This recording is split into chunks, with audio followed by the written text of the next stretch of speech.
I want to say thank you to the dedicated law enforcement professionals from every level who each and every day go out of their homes, leave their families, leave their loved ones to keep us safe.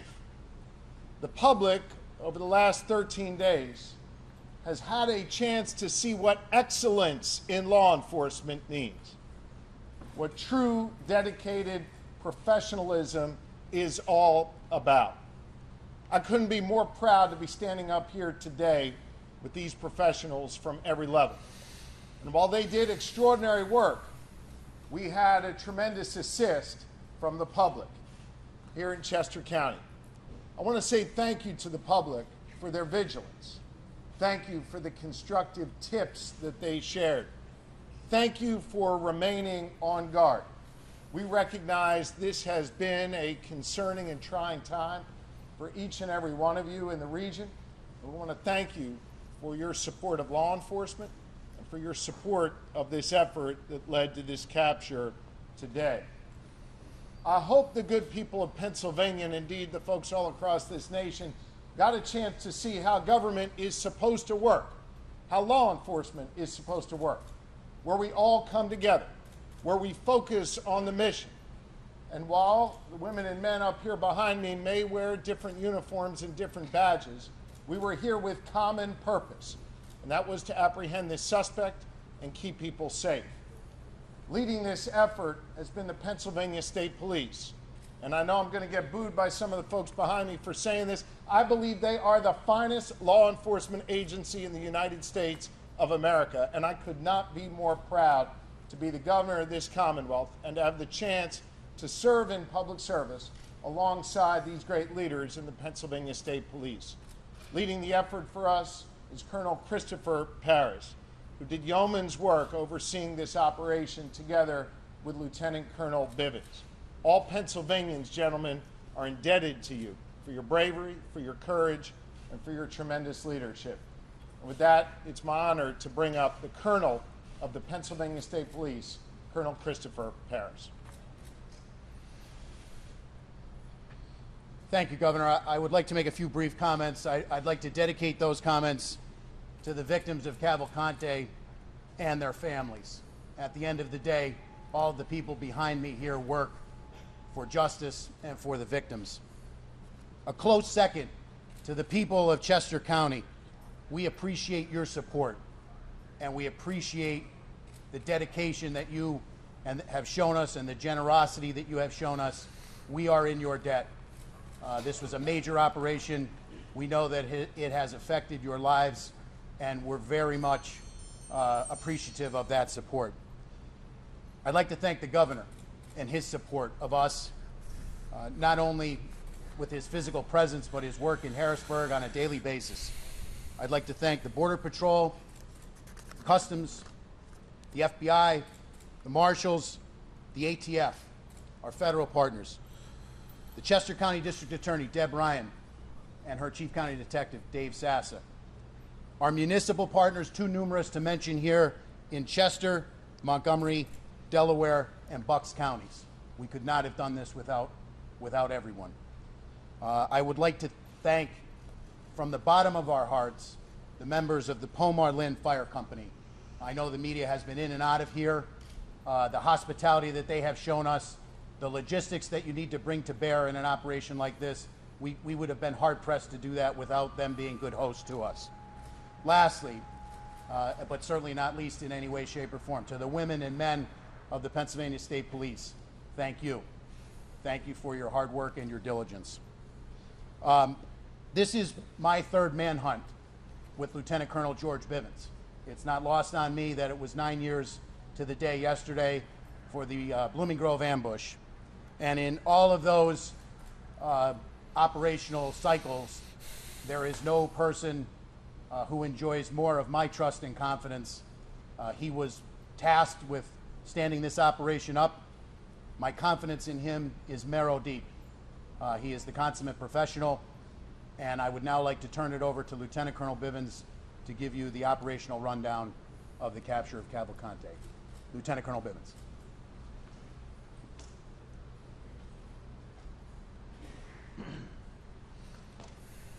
Thank you, Governor. Thank you, Colonel. It is a true pleasure to stand here this morning and talk to all of you about bringing this manhunt to a successful conclusion and without getting anyone else hurt, most importantly.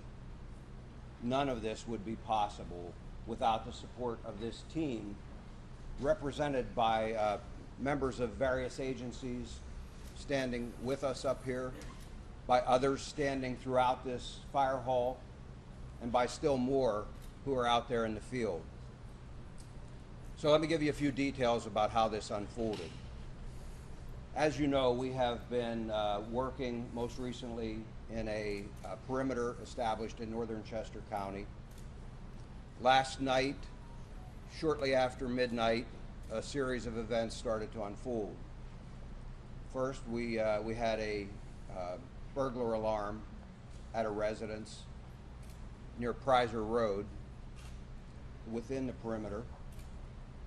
Our people investigated that, did not find Cavalcante there or anyone else, but it started to bring some of our people into that area. We had been searching an area not far from there already with some tactical teams that night. There was an aircraft overhead utilizing FLIR technology, and close to 1 a.m. picked up a heat signal that they began to track. It was west of PA 100 and north of Prizer Road. Tactical teams began to converge on that location where the heat source was moving. Unfortunately, we had a weather system that also came in, and we had lightning that was flashing all around, and it caused the aircraft to have to depart the area. Tactical teams made a decision to secure that area, that smaller area, as best they could, and hold it through the storm and until we could bring additional resources in and bring aircraft back overhead to ensure that we did not have an issue with an escape. That resumed early this morning, and shortly after 8 a.m., tactical teams converged on the area where the heat source was. They were able to move in very quietly. They had the element of surprise. Cavalcante did not realize he was surrounded until that had occurred. That did not stop him from trying to escape. He began to crawl through thick underbrush, taking his rifle with him as he went. One of the Customs and Border Control teams, BORTAC, had a dog with them. They released the dog. Some of our PSP CERT members were also there, had him surrounded. The dog subdued him, and team members from both of those teams immediately moved in. He continued to resist, but was forcibly taken into custody. No one was injured as a result of that. Excuse me. He did sustain a minor bite wound. We had medical personnel at the scene, and they took a look at that. Cavalcante was, as I said, taken into custody. He was transported to our Avondale station for further processing and interview, and he will ultimately be transferred to a state correctional institute where he will be housed and begin to serve his life sentence. In just a few minutes, I'll open this up to some questions, but before I do that, I want to turn this over to one of our very close partners, District Attorney Deb Ryan. I know she would like to say a few words, and again, then we'll be happy to take your questions following that. Thank you, Lieutenant Colonel Bivens. Today is a great day here in Chester County. Our nightmare is finally over and the good guys won. We owe a debt of gratitude to all of the first responders for their tireless and dedicated efforts in bringing this fugitive to justice. They worked around the clock, and we are deeply grateful to all of them. Our community can finally regain its normalcy and breathe a collective sigh of relief. This would not have happened without the collaboration and efforts on behalf of a multitude of agencies. I need to thank the Governor, Colonel Paris, Lieutenant Colonel Bivens for his unflappable and dedicated leadership. The U.S. Marshals, the Chester County Detectives, the FBI, U.S. Customs and Border Patrol, the Department of Emergency Services, the Sheriff's Department, and every single person who went out into the field in the most horrendous conditions. We had weather problems, we had terrain problems, and a ton of obstacles that prevented our capture from occurring as expediently as we wanted. We have the best people in the business, and we never lost faith that this capture would occur. We knew that it was just a matter of time. The scope of this manhunt was extremely impressive. The brave men and women who went out there every single day are our heroes, and I am proud to be a part of this collective team of people who worked around the clock to bring this man to justice during this monumental challenge. They utilized every piece of advanced technology, dogs, drones, helicopters, every asset available was put out for this capture. I can't express our gratitude deep enough to all of them and to the community for their support. We received dozens and dozens of donations, well wishes, and kind support from everyone in the community, and we thank this firehouse for housing us. We know we disrupted their lives for a while. One of the first calls we made upon learning about this capture was to the Brandow family, who, as you can imagine, had been living in a complete nightmare. They are so grateful to the men and women who helped with this capture. They can now finally sleep again. I can't thank law enforcement enough for their efforts. Thank you.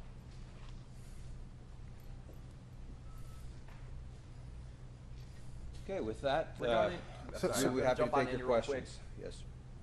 With the helicopter overboard, we saw the arrest taking place. There was some criticism about the photo op that was taken with the fugitive. Can you explain how that's actually a standard procedure, or what's the reasoning behind the photo op with the fugitive? You know, I'm aware that there was a photo op that was taken out there. Those men and women worked amazingly hard through some very trying circumstances. They're proud of their work. I'm not bothered at all by the fact that they took a photograph with him in custody. Again, they're proud of their work. They kept the community safe. I say thanks to them and good job. Well, was it appropriate? Sir, did he say anything in the moment that he was captured and you released the name of the canine officer who bit him during his capture? We will probably not be releasing the name. And in terms of anything that he said, we need to use an interpreter, and he has been taken back to the station, and at that point, we will attempt to interview him at the Avondale But station. he didn't say anything upon capture, anything at all. I'm not aware of it. If he did, I don't have that information. Who made the arrest? Your officers were authorized to use lethal force if he didn't actively surrender. Was the goal to always take him in alive? That's always our first choice and preference. Again, that option is only to prevent the escape of a very dangerous individual. Had they not been able to contain him, that would have remained an option. Who specifically made the arrest? Which organization? It was a combination, it was a combined group of the Border Patrol and PSP. Colonel, I'm hearing that once he was captured, when he went into the van, he was stripped and had his tattoos photographed. Is that normal procedure? Yes. When the thermal imaging happened at 1 o'clock, was he the same location when you found him? Wait, I'm sorry, you'd ask first. Was he asleep when you found him? He was proned out. I've not been told that he was asleep. I'm told that he was proned out trying to hide and then began to crawl away. Was it the same location when you got the thermal imaging at 1 and you found him at 8? It was in that close proximity to that, yes. What was he saying when anyone was helping him? No one was assisting him at that point. Sir, what was the agency that was flying the helicopter that first spotted the key? That was the DEA, and that was a fixed-wing aircraft. Were you worried as law enforcement that you had to down the plane and there could be another chance for escape? I mean, that's obviously the plane had to land, but what kind of risk did you have to calculate with that? Well, you know, as I've told you throughout this investigation, there are always things we have to contend with. Everything isn't scripted and doesn't go perfectly. And so it's just another challenge. Worried, I don't think is the word that I would use. We simply had to adapt. And so we secured that inner perimeter while always keeping our outer perimeter secure. so that if he did manage to get out of that inner, we would box him in yet again. How tough an adversary was he? You've led some very high profile and difficult manhunts. How tough an adversary was he compared to some of the others? You know, I don't know that he was particularly skilled. He was desperate, and I've said that all along. You have an individual whose choice is go back to prison and spend the rest of your life in a place you don't want to be, or continue to try and evade capture. He chose the evade capture. He was in good shape, obviously able to climb, as you saw, to get out of prison, but ultimately, as I said all along, we had an amazing team assembled here, capabilities that are just very formidable, and I was confident all along that he would eventually be captured, and ultimately this team, and I credit all of them for bringing together their collective experience, the resources, and being able to apply that and capture him. It's never easy to find someone who doesn't want to be found in a very large area. Sir, there was previously you said you were reserving comment on if anybody was helping him throughout the search. I know you said no one helped him this morning. Can you say now that he's in custody whether he received help these last 13 days? There were people who were intent and intended to assist him. We had been successful, to the best of my knowledge, we had been successful in preventing that assistance from reaching him. Is that include his sister? Yes. There had been some frustration, some criticism from the public as this was stretching on. Now that it's over, do you consider this anything other than a success? No, it was absolutely a success. And I got to tell you, I think by and large the public stayed amazingly supportive. I had some third grade students stop by yesterday and drop off letters and notes of support for all of these responders. We put them out for them to see at briefing time and things. That's the kind of support we saw from this community. There will always be criticism. There will always be people who think they can do this job better, and they're entitled to that opinion. What I would tell you is, again, I put my faith in this group of experts, this group of seasoned law enforcement professionals, the dedicated men and women, not only of the Pennsylvania State Police, but of all of the other partner agencies who went out there every day. I'll put my money on them any day of the week. And I believe the community supported them and continues to. Do you know when charged with escape, and when will those charges be filed? We'll be discussing with the district attorney what, if any, charges will be filed.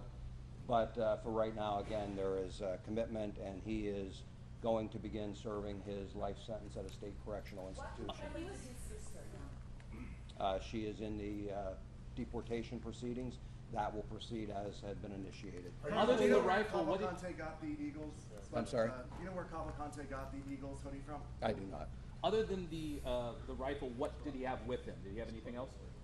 Just the clothing and things that he was wearing. Did he attempt to shoot? Did he attempt to try to engage? He did not have an opportunity to, no, How sir. many officers were on the ground as you emerged? I don't have an exact number, but looking at the teams we were sending in there, in the immediate vicinity was probably 20 to 25. And could you tell us more about what those 20 to 25 looked like? Like, did they have specific armor? What Yes, they were tactical. They were a tactical team. You would expect camouflage, full armor, long rifles. And which agency? Customs and Border Patrol was their BORTAC team out of El Paso, and then Pennsylvania State Police CERT. It's our Special Emergency Response Team. Colonel, once on the ground, they've now pinpointed him, right? They're Yes. on the ground and they're quietly moving into place. Length of time? From that point, probably 5 minutes. It played out fairly quickly once they had identified him and moved in. He detected them at that point once they were already in position, and again, he started to crawl away, and it played out very quickly then. Sir, what is your greatest lesson from this 14-day manhunt? You know, I don't know that there's any single lesson. I will tell you that I learned something from all of these, and as I told you before, I bring that experience to the next one. And so I just go back to, it's all about the team. It's about assembling the right group of people, the right technology, the people with can-do attitudes who will stick with you through the investigation, and that's what we did. And it's worked well for us in the past, and I'm sure will work well for us in the future. You said there were people intending to help him. I just want to see if we can get a little more detail from you on that. You did mention, you did confirm the sister was intending to help him. Who else might have been intending to help him? And can you give us any detail on how? And the reason I'm not going to talk about that again, as I mentioned, we will be discussing with the district attorney whether there will be any additional charges. I don't expect that there will be on that aspect, but we want to have that discussion before we disclose anything else. Help the police to catch him? Did he stop because of the rain this past night? No, I think he stopped because his normal pattern was to travel in the late evening, earlier overnight hours. Whether he got tired or whatever, normally he typically didn't travel then later at night, and he typically did not travel during the day unless we pushed him. And we did have several instances of that where he was pushed and had to move. But he doesn't have night vision or anything like that, the type of technology that many of our operators had out there. And so traversing rugged terrain is difficult to do. I believe it was just easier for him to do in the late evening hours and late afternoon. Pretty bloody in that picture. Is that all from the dog bite? I believe that's what caused it. It was a scalp wound, and they bleed pretty significantly. I'm told there was not any significant injury. Did he have a phone? Just one, ma'am. He was able to get a car and a gun, or a vehicle and a gun during this 2-week period. Is that surprising? Are you sort of astonished at some of the company more about that? No, I mean, all along, we asked people to secure as best they could. Unfortunately, he was still able to acquire some of those things. Again, those are just some of the challenges we deal with in an investigation like this.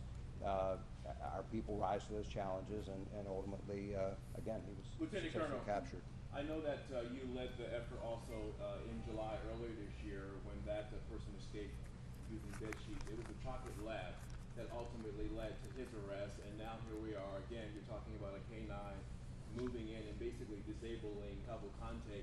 Can you just kind of talk about the having canines and their use and how much of an asset they are when you're trying to navigate through tough terrain and track down dangerous people? Sure.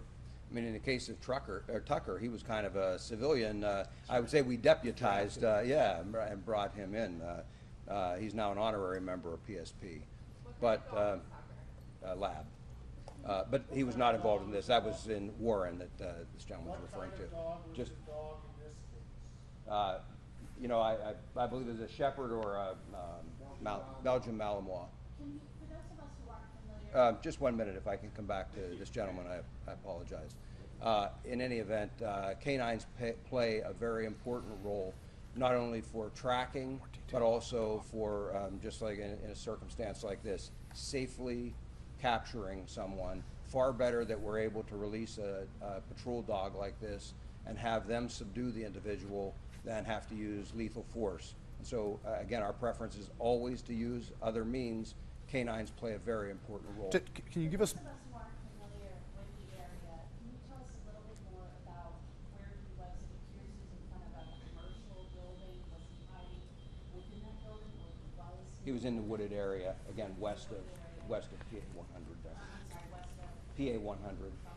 Are you aware of how he was getting nourishment and, liquids? No, that'll all be part of the interview we'll attempt to do. Whether he'll talk to us or not, that's obviously entirely up to him. But that will be something that we'll be asking. Sir, at this juncture, can you release where he worked in Chester County prior to his 2021 arrest for homicide? Unfortunately, I don't have the list of those locations. I know that he did a variety of jobs installing flooring, but I don't have the specific. Can you give us more locations? How long will he be at the Avondale Barracks? Long enough for us to process him, and however long an interview lasts with him. I don't expect it to be for a very extended period of time, and again, at that point, he'll be transported to an SCI. And what Sir, is facility? there any concern that he would team up with another small man to step inside the trench coat, Little Rascal style? No.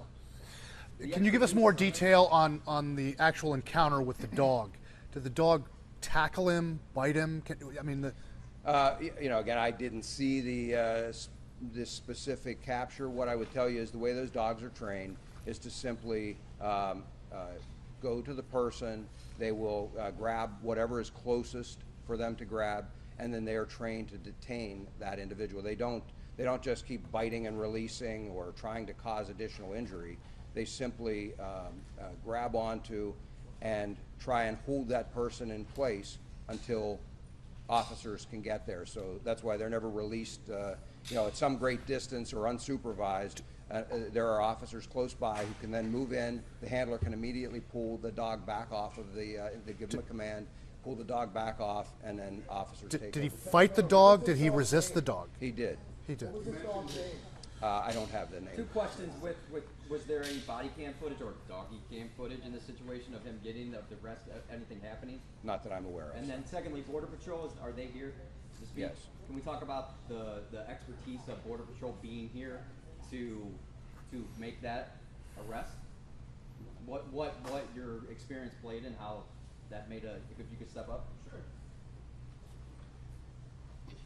Now, Border Patrol is trained in tracking and pursuing. From the time an agent comes on duty, assigned to the southwest border, they get lots of experience tracking and trailing people. And then with our technology and other resources, it just aids in the searches like this one. Different terrain than normally what you're working with, correct? So Border Patrol is assigned to both the northern border and the southwest border. So we got training and experience in all types of terrain. Can you just tell us specifically what you did here? What did you do here to capture this man? We assisted the federal, state, and local partners with our resources, whether performing observation at night, searches during the day, searches during night, and then obviously we had our tactical teams here. Question for Governor Shapiro, if you might. Governor, yesterday you described, just not 24 hours ago, right here, that you were calm and that your commanders over this operation were also calm. In hindsight, how did you balance the obvious pressures from outside that were forever saying, find him yesterday? We had a job to do, and that was to capture Cavalcante. And I had the absolute best team working on this. I'm proud to be associated with the Pennsylvania State Police and all the law enforcement leaders who were behind me, federal, state, and local. We knew we had the best, and we knew, as Colonel Bivens said multiple times, he was desperate, and it was just a matter of time. I couldn't be more proud of them. And I want to come back to two questions over here that are related to Mr. Holden's question. One was about the assets that we deployed beyond the people. I hope that the public takes great pride in the technology, in the canines, and in all of the assets that were brought to bear here. We ask a lot of the public through their tax dollars to support the police, to support law enforcement at every level. And they got a front row seat here in Chester County and across Pennsylvania to see the extraordinary work not only these individuals do, but the great technology we're able to bring to bear to ultimately capture dangerous suspects like this. The public should take great pride in that. And then to the gentleman's question there in the suit, folks, whoever had their Eagles hoodie stolen, if you could let us know, I'll do my best to get you one of those new Kelly Green ones, okay? Governor, can I just ask you, two escapes, two different individuals from the same prison in the same year. What do you say to people who live in this area who say, what is happening at the Chester County Prison, and what are you guys going to do moving forward to try and prevent this kind of thing from ever happening again? Here in Pennsylvania, our system may be a little different from other states. We have state correctional institutions, and then we have county jails. In this case, the Chester County Jail is run by Chester County officials. They'll answer those questions as to what occurred and what changes are ultimately going to be made.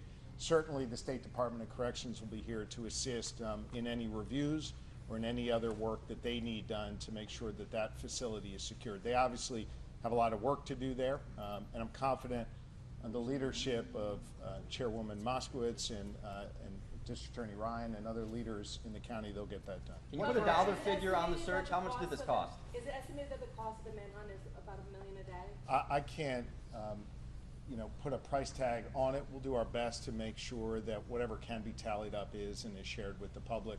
At the state level, I can't speak for our local or federal partners. Governor, you mentioned the pattern of what time of day you would travel. Were there any other patterns that you picked up on that were key in tracking him and aiding him? There were a number of things that we picked up on, and he didn't follow the same pattern every single time. seemed to like to travel via creek beds. He liked other paths of less resistance, wood lines, power lines, gas lines, that type of thing. And that's actually fairly normal. Nobody wants to have to force their way through very heavy underbrush and things.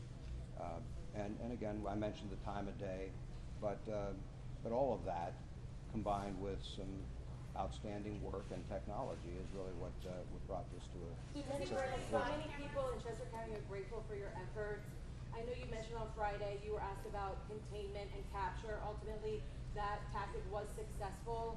Anyone that you would like to thank at this time? I know Land Hope donated breakfast yesterday. Wawa has been big help with lunch. Any small businesses you'd like to thank? And then again, the people of Chester County. I will tell you that we have been compiling a list, and I don't want to stand here right now because I will absolutely miss many. Some of those that you mentioned have been outstanding supporters of us, and I thank them. We will publish a list of all who helped us out because we are very, very appreciative. That level of support is really one of the things that allows our people to focus on the task at hand and to try and be successful even quicker than we might otherwise have to be. When I gave you all a tour of the facility in here, I talked a lot about logistics and the support that's required to field a team of 3, 4, 5 or more hundred law enforcement officers out there. It takes a lot to put it out there, and so the help of all of those folks, the help of the average person who stopped by and dropped off a case of water was very much appreciated, not only for the case of water, but also just for the kind thoughts of, and words of support that they always included when they dropped And out. ultimately, you contained and captured, so that tactic was the way to go. Yes, as I said, we always take a multifaceted approach, and so depending on the circumstances, there's always a contingency, and we're always prepared to move in whatever direction we need to. Is Cavalcante being taken to? I'm sorry. Were officers wearing any body cameras and all that? I don't believe any officers in the tactical teams had one. The type of aircraft involved here with the heat-seeking equipment, is that a DEA aircraft? Is it fixed-wing drone helicopter? Also, did the arrest happen in South Covington Township? It was a DEA fixed-wing aircraft. I believe that's South Covington. I would have to look at a map. We were operating in several townships there, but again, it was north of Preiser and west of PA 100. Sir, where were you when this all happened? And do you have a personal feeling of satisfaction for 14 days of very long, hard work? How does this feel for you this morning? I was here in the command post when the capture occurred, and yes, I'm very happy that this occurred and that no one was injured. It brought a new level of danger for all of our people out here in the field when we knew that he obtained a firearm. And so for me, the biggest sense of relief is that no one in the community was harmed and no law enforcement officer was harmed either. So that's the win. Sir, what prison is he? No, I believe he was more mobile the entire time. Sir, what prison is he being transported to? We're not releasing that, but it is going to be a state correctional facility, and once he is secure there, I believe they will release where he is being housed. Lieutenant Colonel, you said that multiple people attempted to help him. He had any means of communication to reach out to those people and coordinate with them as to where he was? He did not at the time that They said when the we long captured game him. later. Yes, ma'am. Said that fatal force was authorized unless he surrendered, and as long as he did not surrender. Did he try to pursue that in any way this morning? I know he had it on him, but also, what about the decision not to use fatal force, given that he, I understand, did not surrender? Well, as I addressed a few minutes ago, yes, he had the firearm with him. Yes, he was a threat. He did not have an opportunity. I believe he was taken by surprise, and I believe the canine played a large role in him not being able to utilize that firearm. What I would tell you is, again, that it is our last choice, our last preference to use lethal force. And so while there were other options, the team did the responsible thing, did what they're trained and what we expect, and they used other options. And again, lethal force is always the last option. He's going in for questioning. What kinds of information are you going to be trying to get from him? Like, what kinds of questions will be asked of him? We have the criminal investigators that have been involved in this, everything from the escape up through the time that he has been on the run. I'm sure all of that will be included in their list of questions. Whether he'll choose to talk, I have no idea, and that will be his choice. Can you assure and guarantee the public that this man will not escape again, because clearly he has ability to do that? Can you say that now? I can assure you he will not escape while he is in our custody. He will be turned over to a state correctional institution. I have every confidence that they will be able to safely and securely house him as well. Lieutenant Colonel, was he in the perimeter of the perimeter that you had outlined yesterday? He was. He was. Yes, sir. How close to the edge of the perimeter was he? Do you know where within the perimeter? It was within the perimeter, and he would have been within a few hundred yards of the eastern edge of the perimeter. Colonel, in terms of the public being involved, there was videos surfacing of vigilantes in Chester County trying to get involved in this case. Moving forward, if something like this happens again, what would you tell the public in regards to getting involved in a case like this? I would ask them the same thing that I asked this time, and that is, please don't come out and try to become involved like that. You potentially take away resources that would otherwise be spent on the search trying to deal with those individuals, and we don't want one of them to get hurt unintentionally. How far was the capture from where the burglary happened last night? Within a quarter mile. Colonel, once processed. It wasn't a burglary. It was an alarm, by the way. But Once processed, any idea of the ballpark time until transfer? it depends on whether he is cooperative and is interviewed. That could take minutes to hours, but I don't have the answer yet. Whether Does he he's, have a lawyer? Do you know? I'm not aware of that. Sir, do we know if his sister and mother entered the country via Puerto Rico as well? I don't believe his mother is here, and I don't have that information immediately available here about where they entered. As I said, his sister, though, is in the process of being deported now. We have time for 2 more questions. Lieutenant Colonel, after everything that you've been through, seen with Cavalcante, once that interpreter is there, do you plan on having a conversation with him, asking him anything about all this? No. The investigators are quite competent.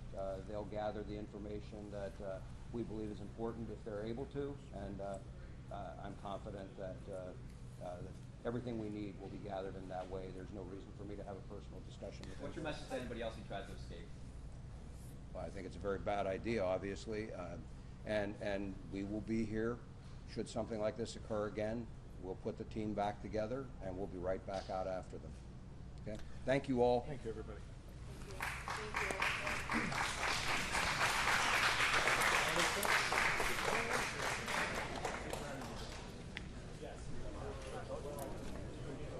You should be done then, right? I'm gonna sit there. Yeah, I'm gonna do it now.